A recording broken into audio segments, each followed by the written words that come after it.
गांव का नाम था सोनपुर। वही एक किसान रहता था रामू। उसके पास ज्यादा जमीन नहीं थी, बस 2 बीघा खेत और 1 बैल।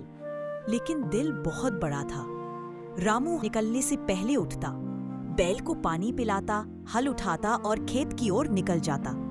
उसकी पत्नी मीना अक्सर कहती, रामू, थोड़ी देर और सो जाओ, तुम थक जाओगे। रामू मुस्कुराकर कहता, मीना, किसान की नींद तो तभी पूरी होती है जब खेत हरा भरा हो। एक साल गांव में बारिश देर से हुई।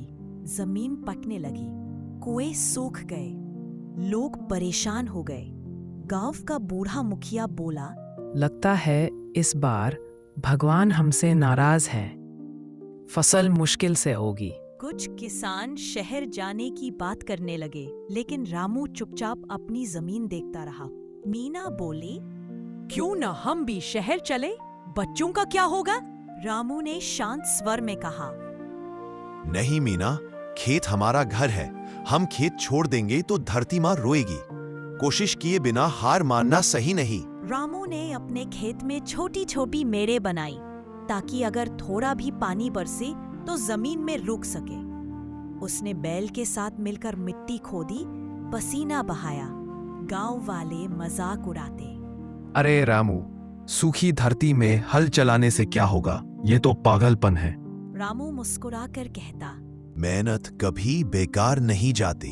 कुछ दिनों बाद हल्की बारिश हुई, खेत में नमी आई। सब किसान खुश हुए, लेकिन कई ने बीज बोने में देर कर दी। रामू ने पहले से तैयारी कर रखी थी। उसने तुरंत बीज बो दिए। धीरे धीरे छोटे पौधे उगने लगे। गांव वाले हैरान होकर देखते, अरे रामू के खेत में तो हरियाली है। लेकिन बारिश रुक गई, पौधे मुरझाने लगे। रामू फिर भी हार ना मानता। वह पास के तालाब से पानी लाकर पौधों को सींचता। रात को थककर घर आता, लेकिन अगले दिन फिर वही मेहनत करता। मीना ने पूछा, रामू, कब तक ऐसे करोगे? ये बहुत कठिन है।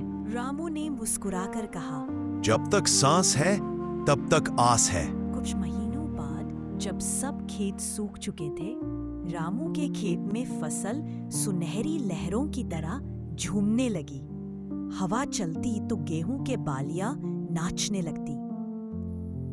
रामू, तूने ये कैसे किया? रामू ने हाथ जोड़कर कहा, बस मेहनत और धैर्य। धरती माँ कभी मेहनती बेटे को निराश नहीं करती। उस साल रामू ने न सिर्फ अपने परिवार को अनाज खिलाया, बल्कि भूखे गांव वालों को भी बांटा। गांव का मुखिया बोला, रामू, तूने हमें सिखाया कि किसान का असली हथियार उसका हल और उसकी मेहनत है। गांव में फिर से उम्मीद की किरण जग गई। बच्चे हंसने लगे और सबने मिलकर रामू से सीखा कि कठिन समय में भी मेहनत और विश्वास सबसे बड़ा सहारा है। अगर आपको कहानी अच्छी लगी तो लाइक, शेयर और रेकमेंड। एक छोटे से गांव में रामलाल नाम का किसान रहता था। उसके साथ उसके बूढ़े माँ बाप भी रहते थे। रामलाल बचपन से ही खेतों में मेहनत करता आया था। उसकी जिंदगी साधारण थी, पर दिल बहुत बड़ा था। उसके माँ बाप ने हमेशा उसे ये सिखाया था, बेटा, मेहनत करने से ही अन्न उगता है और ईमानदारी से जीने से ही सुख मिलता है। गांव में उस साल बारिश बहुत कम हुई, खेत सूखने लगे।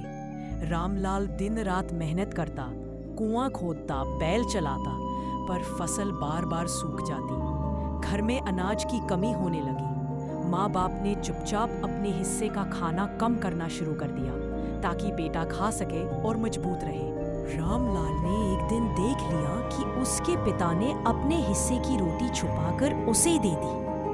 आंखें भर आईं और उसने कहा, बाबा, मैं आपकी सेवा करने के लिए ही तो मेहनत करता हूँ। आप लोग मेरे भगवान हो। कठिनाई बढ़ती गई। गांव के कुछ लोग शहर चले गए, पर रामलाल अपने माता पिता को अकेला छोड़कर नहीं जाना चाहता था। उसने अपनी माँ से कहा, अम्मा, अगर खेत नहीं देंगे तो हम शहर जाकर मजदूरी करेंगे, लेकिन मैं आपको कभी अकेला नहीं छोड़ूंगा। उसकी माँ ने आशीर्वाद दिया, बेटा, हम जहाँ भी रहेंगे, साथ रहेंगे तो सुख दुख सब बांट लेंगे। रामलाल ने कभी हार नहीं मानी। इसने गांव के तालाब को साफ करवाने के लिए लोगों को इकट्ठा किया। और सबने मिलकर मेहनत की।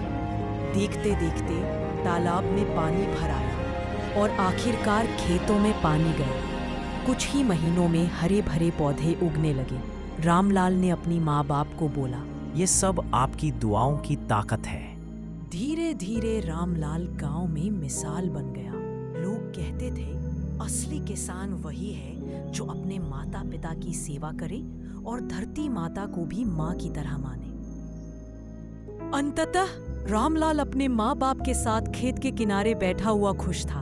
अगर आपको कहानी अच्छी लगी तो लाइक, शेयर और रिकमेंड जरूर करें। धन्यवाद। मिलते हैं अगली वीडियो में।